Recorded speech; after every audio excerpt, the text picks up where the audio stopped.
¿Sabías que la Biblia contiene más de 1000 profecías, muchas de las cuales no se han cumplido aún? Estudiemos un mensaje de amor y empecemos juntos un camino de victorias, donde responderemos tus interrogantes. Únete a nosotros en este viaje de revelación y descubrimiento.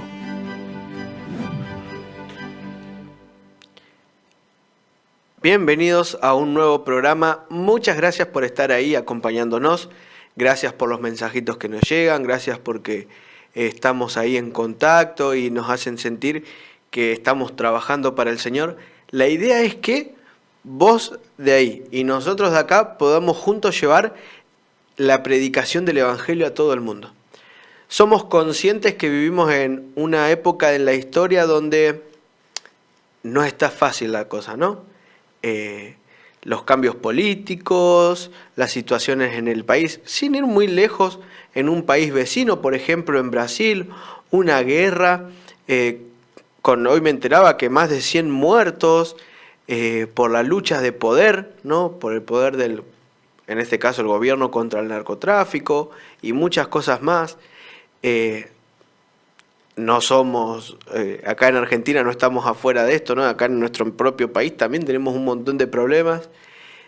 Justo ayer, en la semana hablaba con una persona y bueno, hablando entre una cosa y otra, le preguntaba, cuando él veía los noticieros, por ejemplo, qué pensaba, ¿no?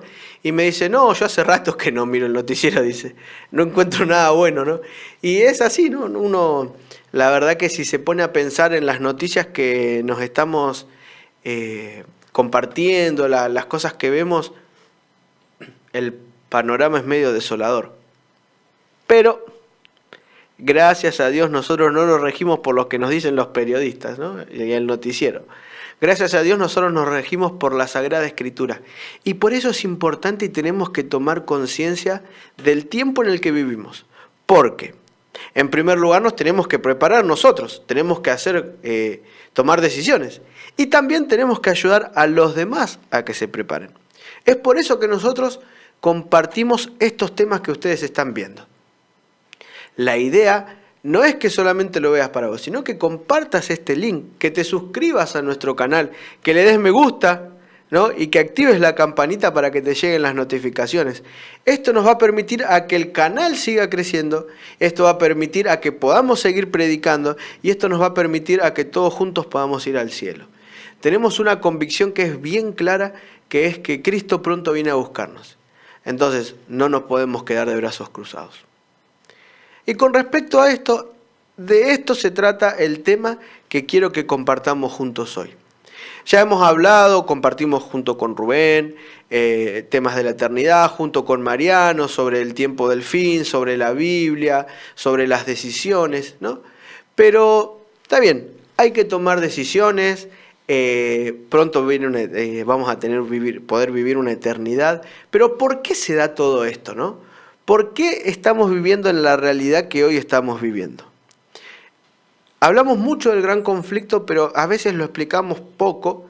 Entonces, hoy obviamente no vamos a poder detallar todo el gran conflicto ni hablar todo, pero quiero que destaquemos algunos puntos para poder entender, como dice el título del tema de hoy, ¿qué es el gran conflicto?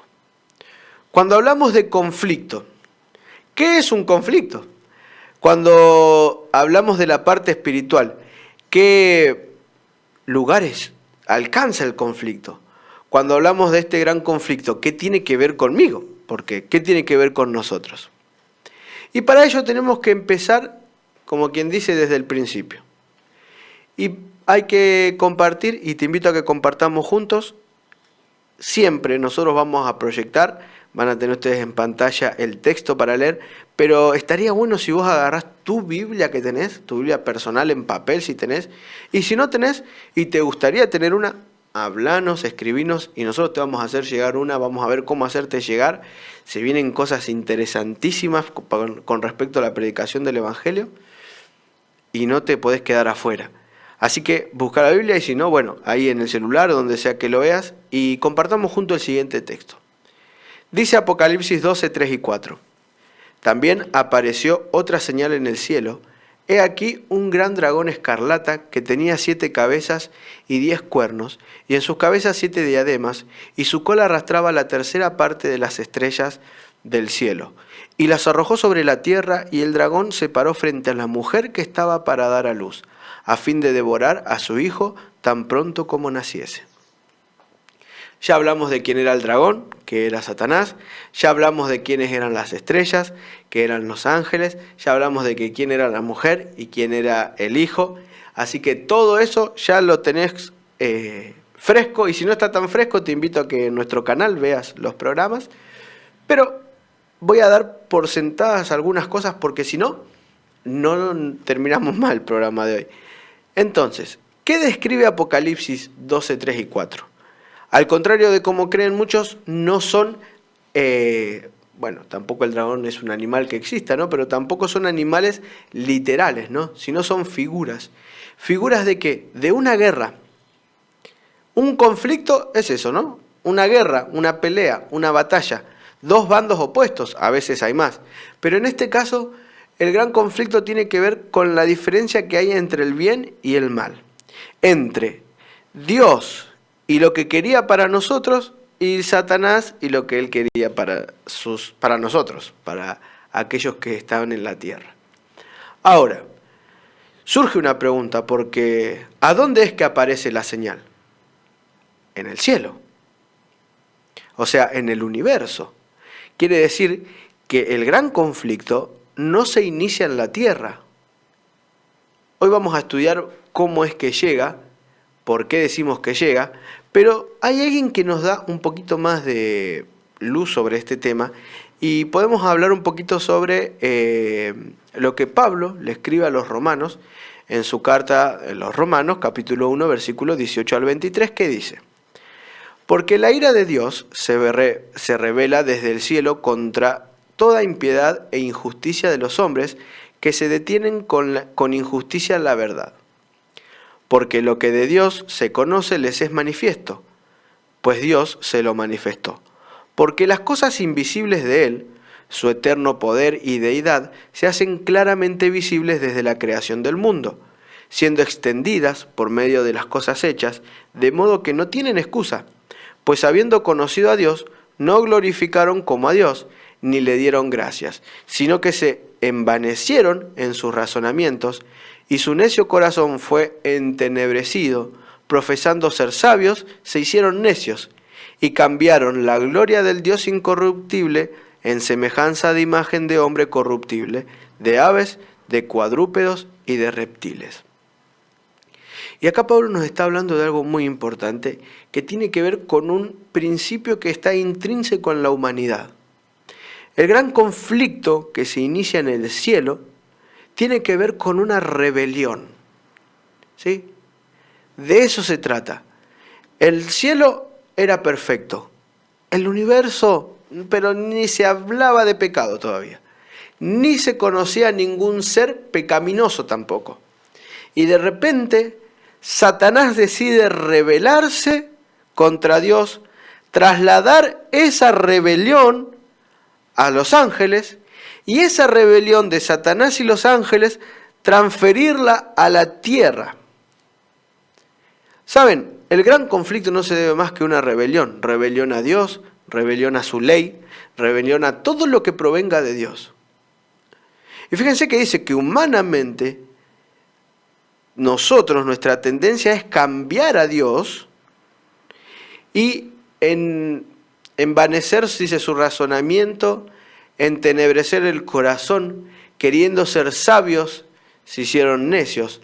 Y acá habla una figura muy, muy sencilla, Pablo, y dice: teniendo al Dios Todopoderoso, deciden hacerse imágenes corruptibles, ¿no? En este caso, la adoración de las imágenes. Teniendo al Dios majestuoso, deciden adorar otras cosas. Fíjense que la adoración también está en juego acá. Fíjense lo que le dice 1 Corintios 4:9. Porque según pienso, Dios nos ha exhibido a nosotros los apóstoles como postreros, como a sentenciados a muerte. Pues hemos llegado a ser espectáculo al mundo, a los ángeles y a los hombres. Este gran conflicto en el que estamos metidos hoy, ¿sí?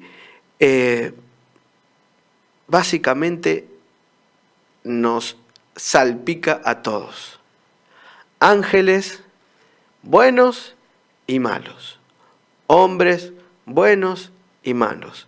Hasta la naturaleza está inmersa en este lío. No era la voluntad de Dios. No era lo que Dios nos había preparado. Pero sí estas son las consecuencias de lo que nosotros decidimos. Y fíjense que no solamente nos quedamos entre el bien y el mal, una fuerza interior, va más allá.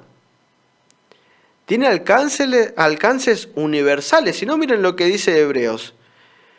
¿No son todos espíritus ministradores, enviados para servicio a favor de los que serán herederos de la salvación? Y acá está hablando de los ángeles. ¿No ven que los ángeles están cooperando con los que quieren alcanzar la salvación? ¿No se dan cuenta que los ángeles malos y los ángeles buenos están en medio de este conflicto? Y esto nos lleva a tener a nosotros una visión cósmica de lo que es el gran conflicto. Hay una visión universal, no, más allá de lo mundial. Hay cosas que desconocemos y no vamos a entender hasta que Dios nos perfeccione.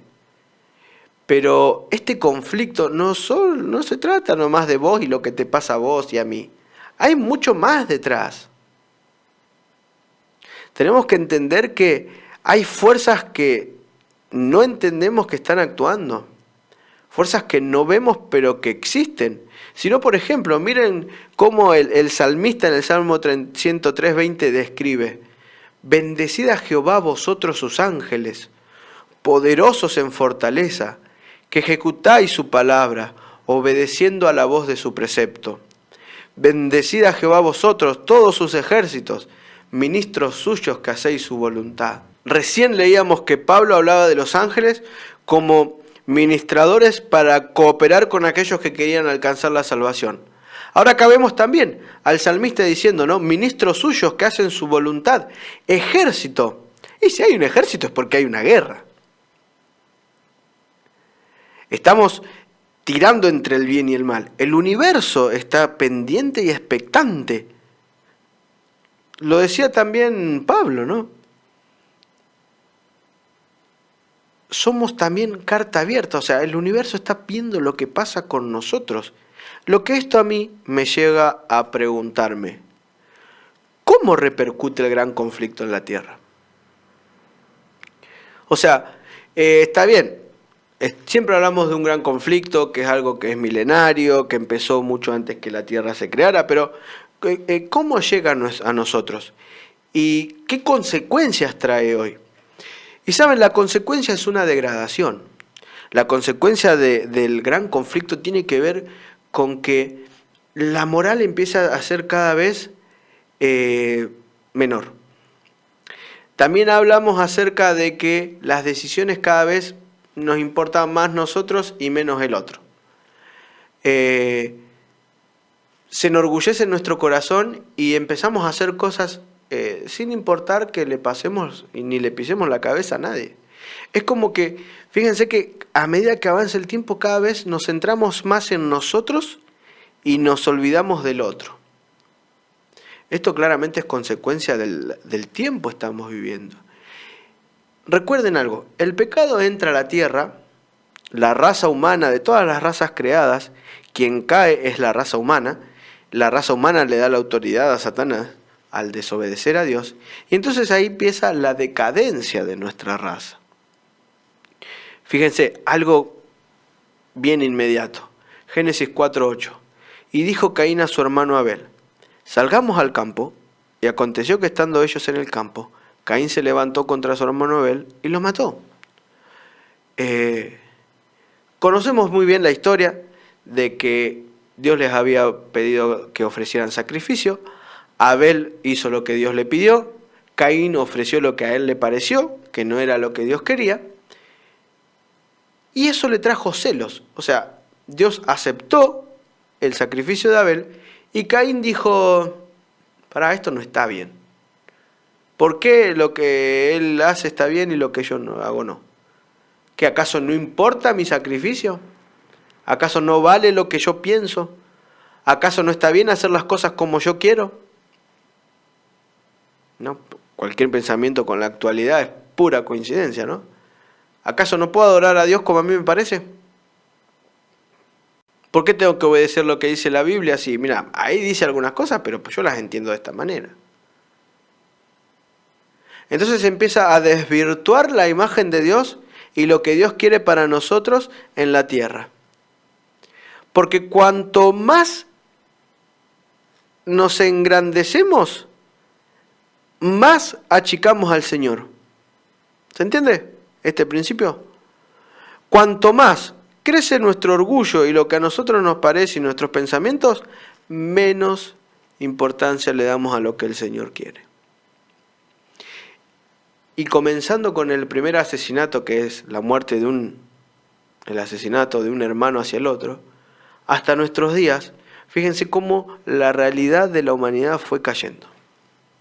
Fíjense ustedes cómo este conflicto que se inicia en el cielo y se traslada a la tierra va demostrando y va revelando la realidad de lo que Satanás quiere para las personas. O sea, cómo lejos de Dios, cómo el hombre lejos de Dios llega a ser. Cómo el hombre lejos de Dios empieza a tomar las decisiones que toma.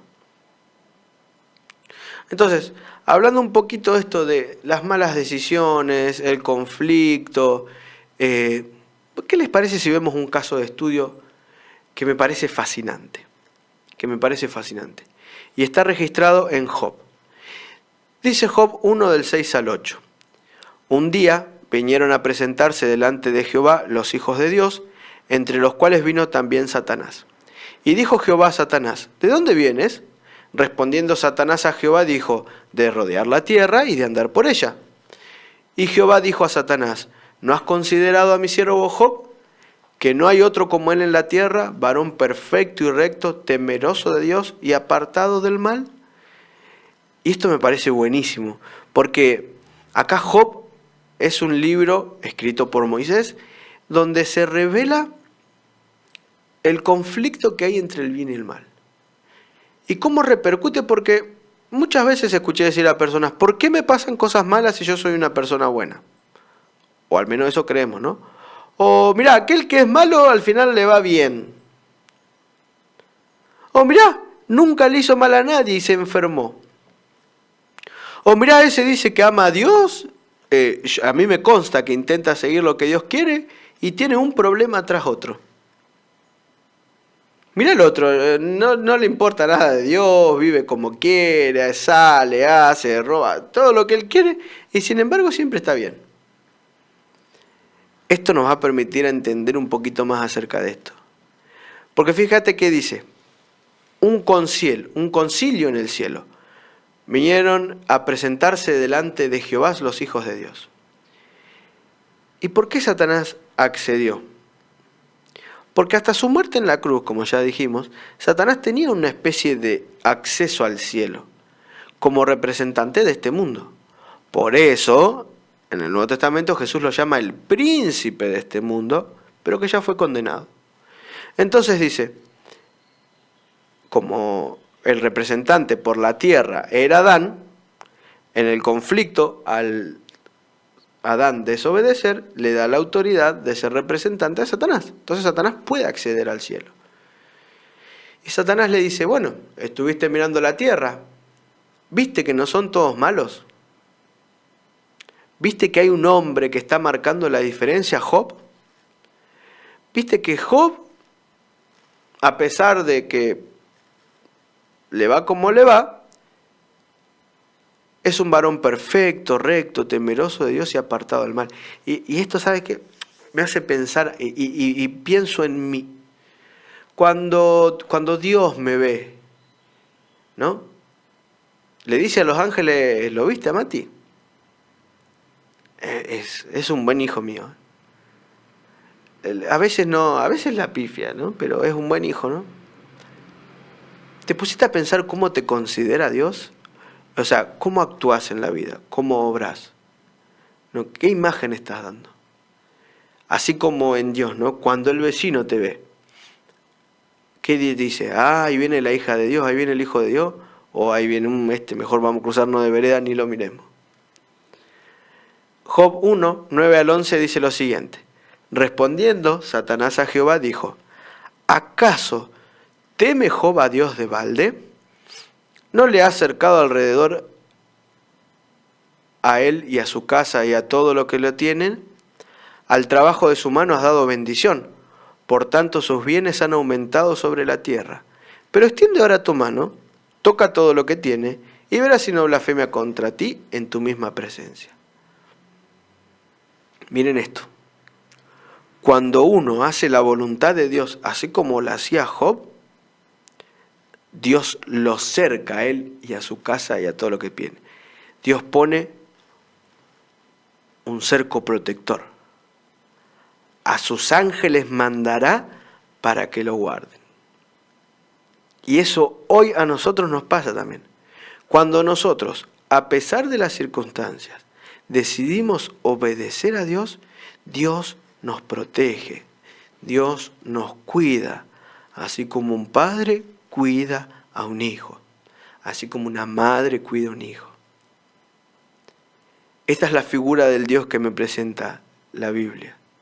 Entonces le dice, y claro, ¿cómo no te va a obedecer si mirá lo bien que le va? Mirá, vive en un country, tiene 3 autos, un yate, tiene campos, ganado, siembra soja, le sobra, mirá, tiene su casa, pero su casa es de 3 pisos, parece un edificio. Todos sus hijos están bendecidos. Obviamente, si le va bien, te va a bendecir, porque a un hijo Dios siempre lo bendice. Ojo, esto no es teología de la prosperidad, porque muchas veces caemos con que si sos hijo de Dios te tiene que ir bien, ¿no?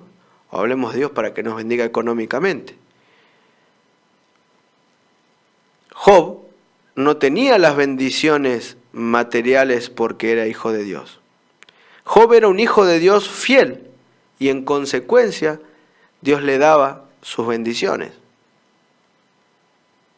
No es al revés, ¿eh? No es acerquémonos a Dios para tener bendiciones materiales. Si uno es un buen hijo de Dios, el Señor nos puede prosperar y bendecir, claro que sí. Pero tenemos que ser buenos administradores.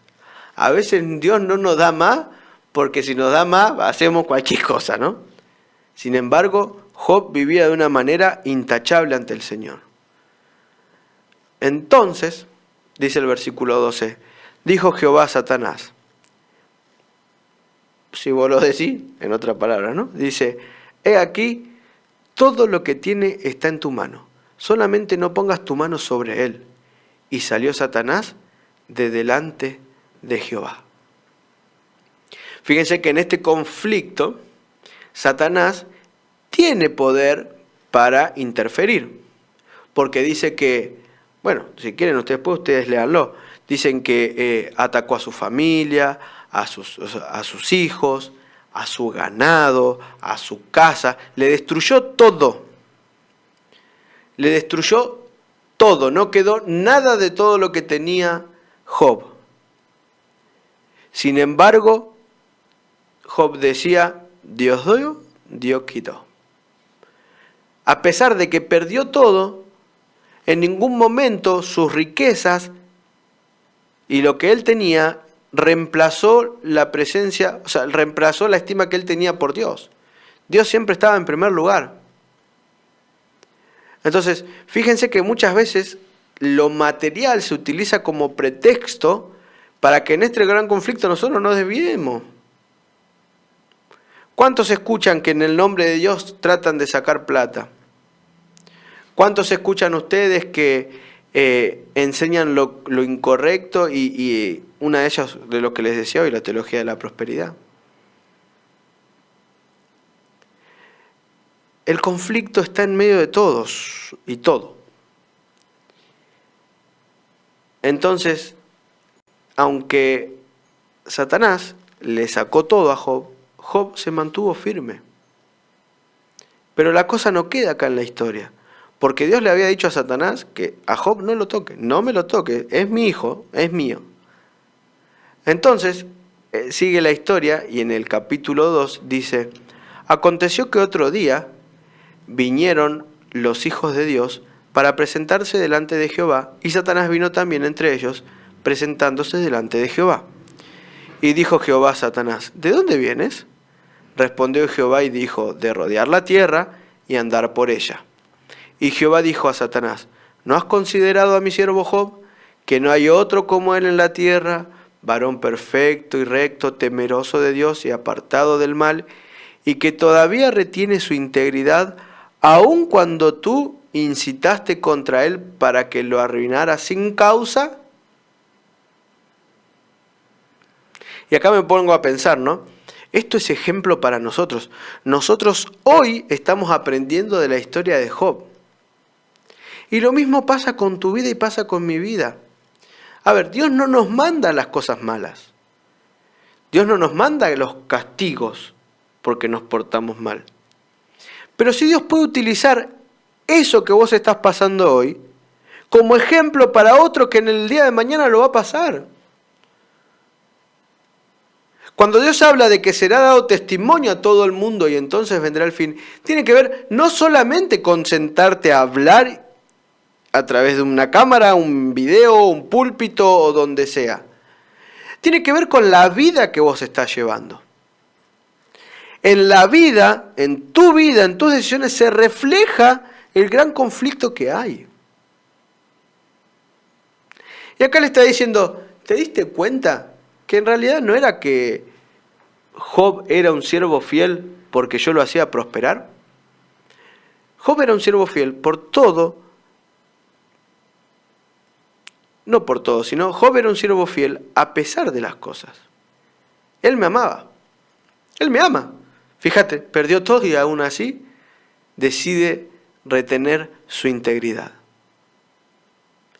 La pregunta es, en medio de este gran conflicto, vos, a pesar de las circunstancias, a pesar de los temas económicos, materiales, familiares, decisiones, ¿mantenés tu integridad?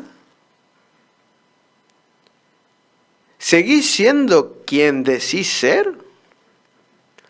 ¿O ante la primera dificultad tiramos la toalla? Entonces Satanás, siendo Satanás, responde en el versículo 4 al 6. Respondiendo Satanás dijo a Jehová, piel por piel, todo lo que el hombre tiene dará por su vida. Pero extiende ahora tu mano y toca su hueso y su carne, y verás si no blasfema contra ti y en tu misma presencia. Y Jehová dijo a Satanás, he aquí, él está en tus manos, mas guarda su vida. Y hay algo que nos tiene que quedar clarísimo en este conflicto. Satanás viene a presentarse ante Dios y les dice, toca todo menos a él. Bueno, obedece, obediente Satanás. Le dice ahora, pero la vida, y Dios le dice, bueno, la vida tócasela, pero no le se la quites. Hasta ahí llega. Quien sigue al control, a pesar del conflicto que estás viviendo, sigue siendo el Señor. Satanás es más fuerte que nosotros, obviamente. Sus ángeles son más poderosos que nosotros. Pero quien sigue teniendo el control, sigue siendo el Señor. Satanás nunca le pudo quitar el control y el dominio al Señor. El único digno de gloria, de honra y de loor, que está sentado en el trono y a quien hay que adorar, es al Señor. ¿Se entiende? El único digno de gloria es el Señor. Entonces ahora yo me pongo a pensar y digo, está bien, estamos en un gran conflicto, ¿no? Se arrastró y quien desobedeció fue Adán y Eva. Yo no tomé la decisión por Adán y Eva. ¿O sí? Vos no tomaste la decisión por Adán y Eva, pero sin embargo acá estamos. Entonces me surge la pregunta, ¿cómo queda la raza humana en medio de este conflicto? Los descendientes de Adán y Eva, ¿cómo quedan en este conflicto? O sea, en medio de este conflicto hay solamente dos caminos, o elegimos a Dios o no. Acá no es así cuando me parece, cuando quiero o no. Dios dijo, el que conmigo no junta, desparrama. Esto es bien claro. Ahora, ¿qué dice Juan? Miren, primera de Juan 3:4 dice, todo aquel que comete pecado infringe también la ley, pues el pecado es infracción de la ley. Punto. A ver, el pecado es infracción de la ley, es desobedecer la ley. ¿Cuántos de nosotros puede decir, no, yo obedezco la ley desde que nací? ¿No? Como dijo, criado a los pies de Gamaliel, ¿no? Fariseo de fariseos, yo soy de cierta religión de cuna, de cuarta, quinta generación, ¿no? No existe la casta religiosa, ¿eh? Hay algo que vos podés tener mucha plata, no podés tener nada de plata, vos podés ser una persona muy erudita, vos podés ser una persona con muchos estudios, vos podés ser una persona sin estudios, vos podés tener muchos recursos o pocos recursos. Pero acá hay algo que nos nivela a todos. Somos todos pecadores. Somos todos pecadores. Nadie es mejor que nadie. Ni vos, ni que tu mamá, tu papá fueron a la iglesia, que tu apellido. No, somos todos igual de pecadores. ¿Y sabes qué? Hay una realidad. Y Romanos 6:23 nos dice, porque la paga del pecado es muerte, mas la dádiva de Dios es vida eterna en Cristo Jesús, Señor nuestro. Y esto es bien clarito. La paga del pecado es muerte. Punto. Bajo la ley, ante la ley. ¿Cuál es nuestra condena? ¿Libre, inocente o culpable? Culpable. Bajo la ley somos todos culpables. Somos todos pecadores. Y algo que nos tiene que quedar bien en claro es que nosotros no es que heredamos el pecado de Adán. Porque fíjense lo que dice Ezequiel 18:20. El alma que pecare, esa morirá. El hijo no llevará el pecado del padre, ni el padre llevará el pecado del hijo. La justicia del justo será sobre él, y la impiedad del impío será sobre él. Punto. Vos te haces cargo de tus propias decisiones. No vale echarle la culpa. No, mijito, mijita. Vos sos la culpable de tus propias decisiones. No es que el pecado se hereda. Lo que sí se hereda es esa tendencia al mal, esa tendencia a pecar, a hacer lo que no queremos. Como decía Pablo, lo que no quiero, eso es lo que hago. Pero es, no, estoy pecando porque mi padre pecó. No es que nacemos con el pecado de nuestro padre. No nacemos con el pecado de Adán. Pero sí, nuestra mente está cada vez más atrofiada.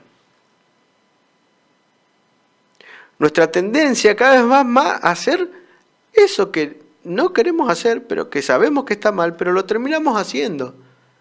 Entonces nuestra mayor lucha en este conflicto es con nosotros mismos. Sí, No es con tu papá, con tu mamá, con tu vecino, con tu esposa, con tu esposo, con tu hijo. Tu mayor lucha en este conflicto es con vos mismo, con tu tendencia a hacer lo que no está bien. Y déjame decirte algo, todos somos iguales ante los ojos de la ley, y es culpables. Ninguno de nosotros puede hallar la salvación por más que hagamos lo que hagamos y digamos lo que digamos. No, pero si yo soy una buena persona. No, pero si yo hago las cosas bien.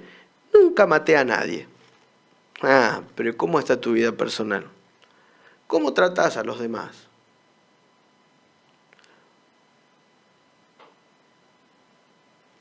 ¿Cómo está tu vida? Entonces, hay algo que nos nivela a todos y lamentablemente es para abajo. Nuestra condición de seres pecadores. Entonces, ¿todo está perdido? A ver, si somos todos pecadores, la Biblia dice que no hay justo ni aun uno, ¿no? Y que por nuestros méritos nunca vamos a alcanzar la salvación.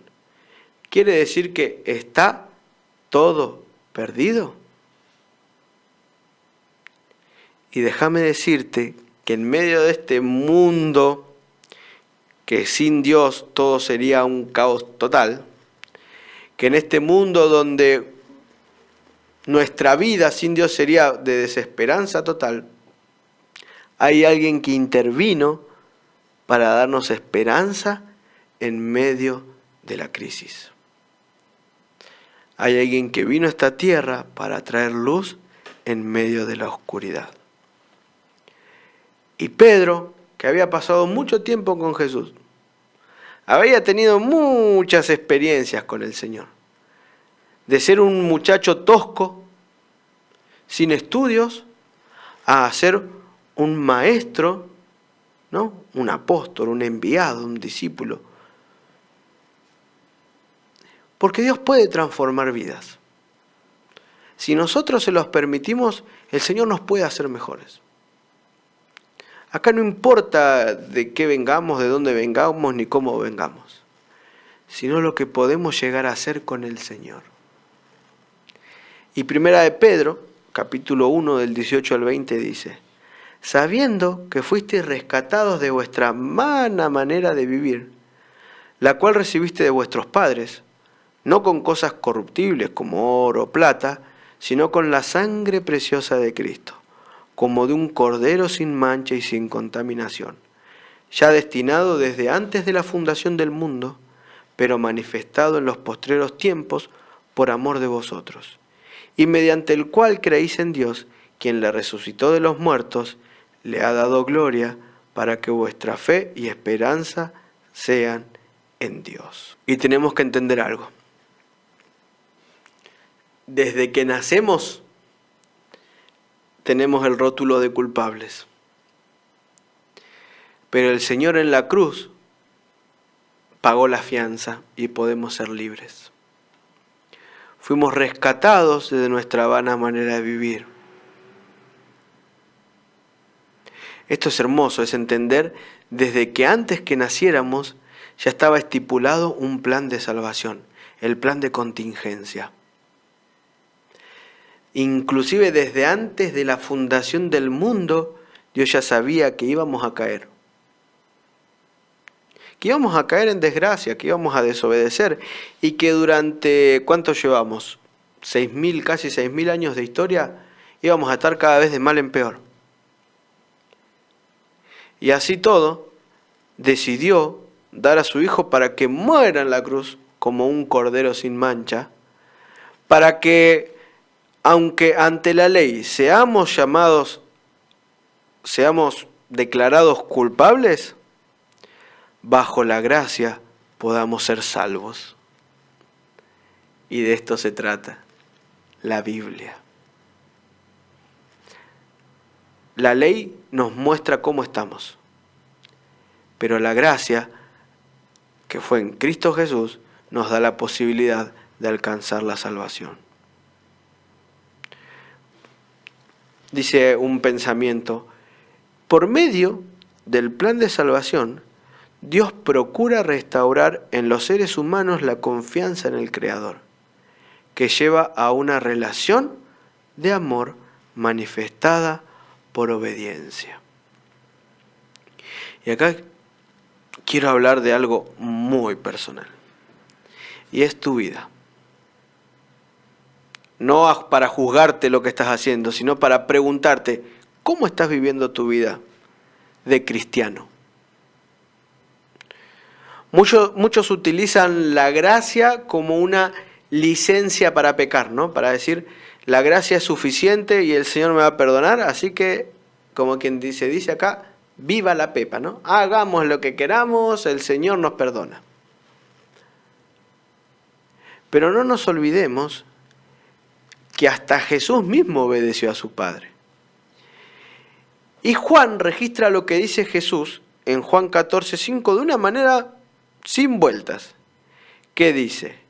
Si me amáis, guardad mis mandamientos. Punto. Alcanzar la salvación requiere obediencia. No estamos hablando de perfección, estamos hablando de obediencia. Satanás, hasta la muerte de Jesús en la cruz, tenía un acceso al cielo. Después lo perdió. Ahora el conflicto es enteramente en la tierra. Jesús en la tierra, Él vino, murió, resucitó, está en el cielo cumpliendo otra etapa en el plan de salvación, pero de nosotros requiere obediencia. Y fíjate que a sus propios discípulos los mandó en misiones especiales. Y fíjense cómo se desarrolla el conflicto en esta tierra. Miren lo que dice Lucas 10 del 1 al 3. Después de estas cosas, designó el Señor también a otros 70, a quienes envió de 2 en 2 delante de él a toda la ciudad y lugar donde él había de ir. Y les decía, la mies es mucha, pero pocos los obreros. Por tanto, rogad al Señor de la mies que envíe obreros a su mies. Y he aquí, yo os envío como cordero en medio de lobos. La invitación es clara. Es ir, pero cuidado, son corderos en medio de lobos. Vayan de 2 en 2, preparen el camino y el lugar para donde yo voy a ir después. Porque a donde iban ellos, después iba a ir Jesús. Y les dijo, miren, hay mucho trabajo por hacer. Hay mucho por predicar, ¿eh? Trabajo acá hay de sobra. Lamentablemente, son pocos los que están dispuestos a trabajar por el Señor. Son muchos los que les gustan ver videitos en YouTube, son muchos los que les gusta ver programas en televisión, son muchos los que les gusta escuchar los audios, son muchos los que les encanta decir que son cristianos, pero la verdad son pocos los que en realidad les gusta trabajar por el Señor. Son muchos los que se quedan con la parte teórica, pero no tienen práctica. ¿Saben qué es lo más lindo de esto? Que cuando uno se remanga los pantalones y se pone a trabajar por el Señor nos da cada bendición. Y no estoy hablando de cosas materiales solamente. Nos perdemos de tantas bendiciones por no hacer lo que tenemos que hacer por el Señor. Y el Señor le envía a 70 hombres a trabajar, a predicar, a preparar. Generales del ejército de Dios ante los guerreros de Satanás. Esto es un conflicto, porque cuando iban a predicar el Evangelio, se tenían que enfrentar con las potencias satánicas. Si no, miren lo que dicen cuando volvieron en Lucas 10 del 17 al 18. Volvieron los 70 con gozo diciendo, Señor, aún los demonios se nos sujetan en tu nombre. Y les dijo, yo veía a Satanás caer del cielo como un rayo. ¡Wow! El Señor diciéndole, ¿Y cómo no se van a sujetar si Satanás cayó ya? Yo no sé si los discípulos llegaron a entender esto que está diciendo. Les estaba explicando cómo empezó el gran conflicto. Y claro que están acá en la tierra, porque los expulsamos del cielo. Y encontraron lugar en la tierra porque Adán y Eva desobedecieron. Pero en medio de este conflicto, si vos sos un siervo de Dios, si vos vas del ejército, del lado del ejército del Señor, nadie te puede detener. ¿Satanás tiene poder? Sí. ¿Sus ángeles tienen poder? Sí. Pero no son nada ante el ejército del Señor. Mi querido amiga, mi querido amigo, ¿querés formar parte del ejército del Señor? ¿Querés trabajar por el Señor? ¿Estás dispuesto a tomar decisiones que te permitan alcanzar la vida eterna, pero también para llevar la mayor cantidad de personas? Muchas veces hablamos de que sí, que venga el Señor, estoy cansado, sí, que venga el Señor, no quiero saber más de esta vida, sí, que venga el Señor porque ya no aguanto más. Pero la pregunta es, ¿estás listo para que venga el Señor? Pénsalo. Si el Señor viniera ahora, mientras estás escuchando este tema, ¿qué pasaría con tu vida? ¿Estás a cuentas con el Señor? ¿Vivís una vida conforme a lo que decís ser? Y fíjense qué es lo que pasa, cómo describe Jesús mismo cuando venga por segunda vez Él. Dice, cuando el Hijo del Hombre venga en su gloria, y todos los santos ángeles con Él, entonces se sentará en su trono de gloria.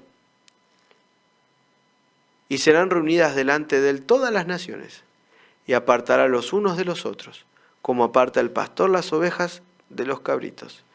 Y pondrá las ovejas a su derecha y a los cabritos a su izquierda. Y acá ya nos estamos yendo al fin del gran conflicto. Ya el gran conflicto está llegando a su fin. Jesús está volviendo por segunda vez. Viene a purificar la tierra, a eliminar el pecado, ¿no? Y dice que cuando Jesús venga, el título que se le atribuye acá es el Hijo del Hombre, porque no es un Jesús como el Mesías sufriente que vino allá cuando nació en Palestina, en Jerusalén, sino ya vino un Jesús coronado, sentado en un trono, seguido por huestes angelicales, estos servidores de los que hoy hablábamos, miles de millones y millares de millares, ¿no? Acompañado, imagínense lo que va a ser eso, majestuoso, glorioso. Y dice que en ese momento todo ojo lo va a ver, nadie se va a poder escapar ni esconder, y todas las naciones se reunirán. Nadie va a escapar de la segunda venida de Jesús. Y dice que en ese momento, cuando esté descendiendo, va a haber dos grupos claros y concisos.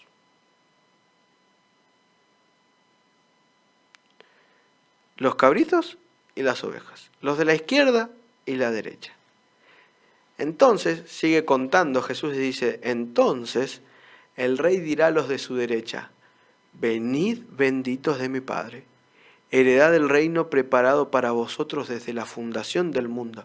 Fíjense, bueno, ahora seguimos. Porque tuve hambre y me disteis de comer, tuve sed y me disteis de beber, fui forastero y me recogisteis, estuve desnudo y me cubristeis, estuve enfermo y me visitasteis, en la cárcel y vinisteis a mí.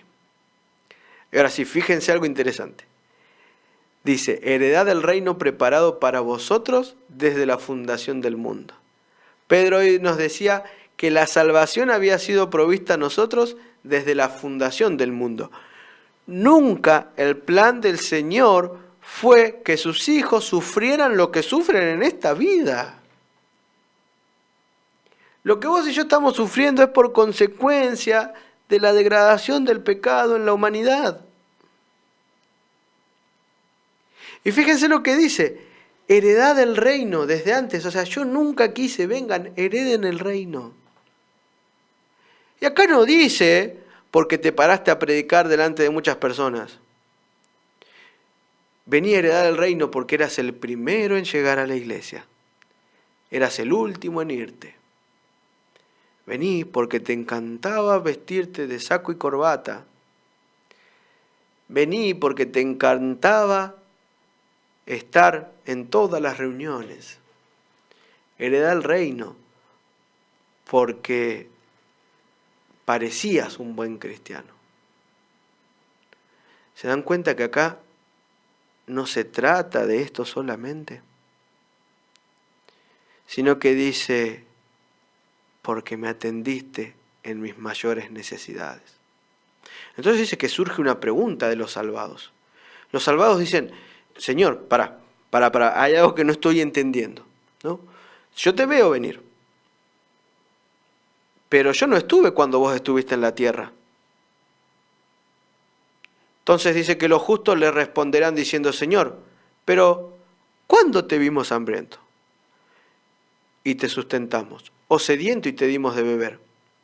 O Señor, ¿cuándo te vimos forastero o te recogimos o desnudo y te cubrimos? ¿O cuándo te vimos enfermo o en la cárcel y vinimos a ti?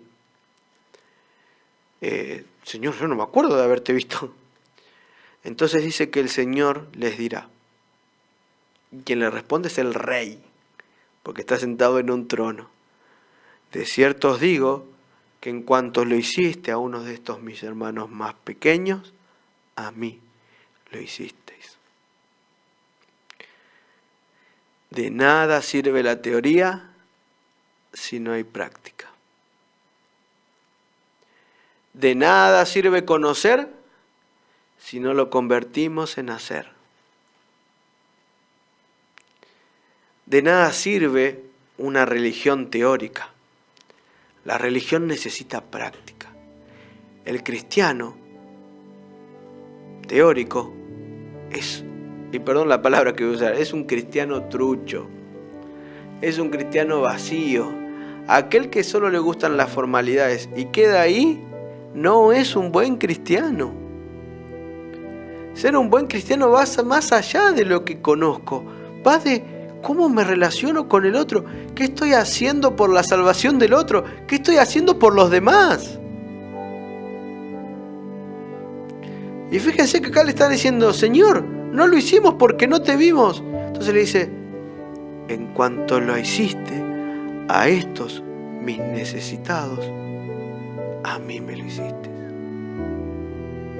Servir al otro es servir al Señor. ¿Se entiende?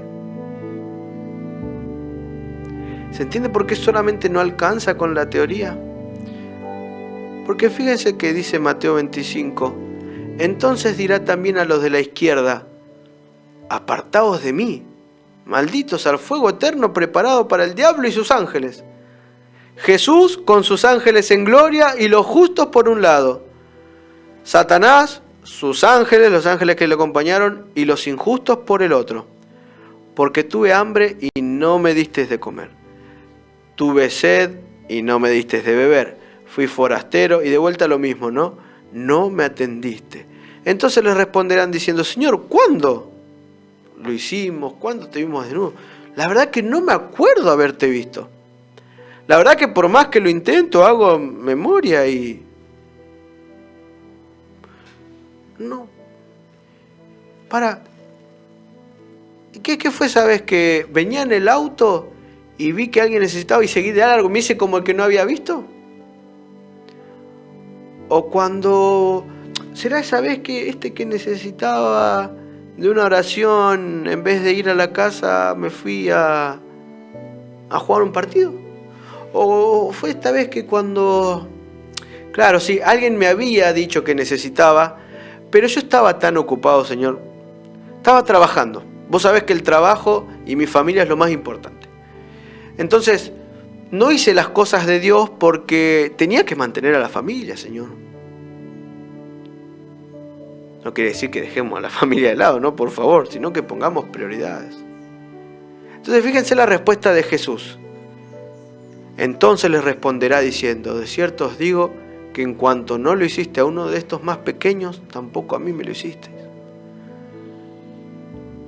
Ustedes, aquellos que no obran en favor de los demás, aquellos que solamente se quedan con la teoría, aquellos que van a la iglesia y nada más, aquellos que no trabajan en favor del otro, que no predican, no dan a conocer las buenas nuevas, aquellos que no hacen nada por los demás, van a tener el mismo destino que Satanás y los demonios. ¿Se entiende? Estamos en el medio de un gran conflicto. Y hablamos de gran conflicto, le ponemos la palabra gran conflicto y nos queda corto. En un conflicto cósmico, en un grandísimo conflicto. Entre el bien y el mal. Entre lo que hay que hacer y lo que no hay que hacer. Y el Señor hoy está apelando a tu corazón. Sí. No lo digo yo, lo dice la palabra de Dios. ¿Estás preparándote para la segunda venida? ¿Pero te estás preparando de verdad? Prepararte para la segunda venida no es empezar, como muchos creen, prepararse para el apocalipsis, comprar latas, comida en lata, hacer un búnker por si viene. No. O sea, ¿te estás preparando realmente? ¿Estás invirtiendo en el cielo? ¿Estás dedicándole recursos, tiempo al Señor? ¿Estás poniendo las prioridades correctamente? El Señor te está invitando, El Señor te está diciendo: es momento de que te decidas. Acá no hay términos medios. O me seguís o no. Lamentablemente, la vida, el trajín de esta vida nos va llevando a cada vez tomar decisiones que nos alejen más del cristianismo. Creemos una realidad donde decimos: bueno, con asistir un día a la semana, 2 veces a la semana a la iglesia es suficiente. De 9:30 a 11, listo. Con eso ya me alcanza. Y como que decimos, volvemos de la iglesia y cerramos el traje y se cerró ahí nuestro cristianismo. Volvemos a ponernos el traje de cristianos cuando vamos a la iglesia. Llegamos a casa y nos sacamos el traje de cristiano. Y después en la semana, si alguien necesita algo, si alguien me pide algo, no, hacemos de cuenta que ni lo conocemos. ¿Es eso lo que quiere Dios? ¿Sabes? Todo en este mundo muestra de que Cristo pronto va a venir, ¿no? La realidad nos muestra de que dentro de poco, que no sabemos cuánto es, el Señor va a venir en gloria, escoltado por miles de millones de ángeles. Va a ser grandioso, no lo podemos explicar. Va a venir sentado en el trono como un rey y va a dar a cada uno según sea su obra. No significa que somos salvos por las obras, ¿no? Pero las obras reflejan quiénes somos. Ahora, cuando Jesús venga, ¿qué te va a encontrar haciendo? ¿Te va a encontrar trabajando por el otro? ¿Te va a encontrar ayudando a los demás? ¿Te va a encontrar con una fe viva o una fe muerta?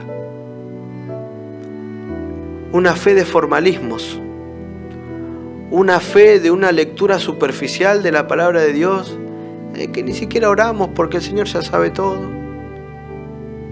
¿Y crees que vas a alcanzar la salvación así? Saben, hay que dejar de pedir por la segunda venida y hay que empezar a hacer para que Jesús vuelva. Cuanto más hagamos, antes Jesús va a volver. Cuanto más trabajemos en su favor, antes Jesús va a volver. Cuanto más hagas por el Señor, y déjame decirte, nadie es dueño de su vida. Cuanto más hagas por el Señor, no importa si el Señor te lleva al descanso antes o si estás vivo cuando el Señor venga. En el momento que sea de la vida que te toque, vas a ser salvo, porque estás viviendo una vida con propósito, una vida con fundamento en el Señor, una vida entregada a Cristo. ¿Le estás entregando tu vida al Señor? ¿Estás tomando las decisiones que hay que tomar? ¿Estás haciendo lo que hay que hacer? Dios quiera que sea que el Señor te encuentre con vida o ya hayas ido al descanso, no importa en qué momento sea, en el momento en el que te encuentres con el Señor, seas del lado de la derecha, seas de los que digas, bien, buen siervo fiel, sobre poco has sido fiel, sobre mucho te pondré, entra en el gozo de tu Señor. Es momento ahora de vivir una vida eterna, es momento de vivir una vida plena. Lo anterior ya quedó atrás. Heredá el reino que fue creado desde antes de la fundación del mundo. Te vuelvo a preguntar para terminar. ¿Estás listo?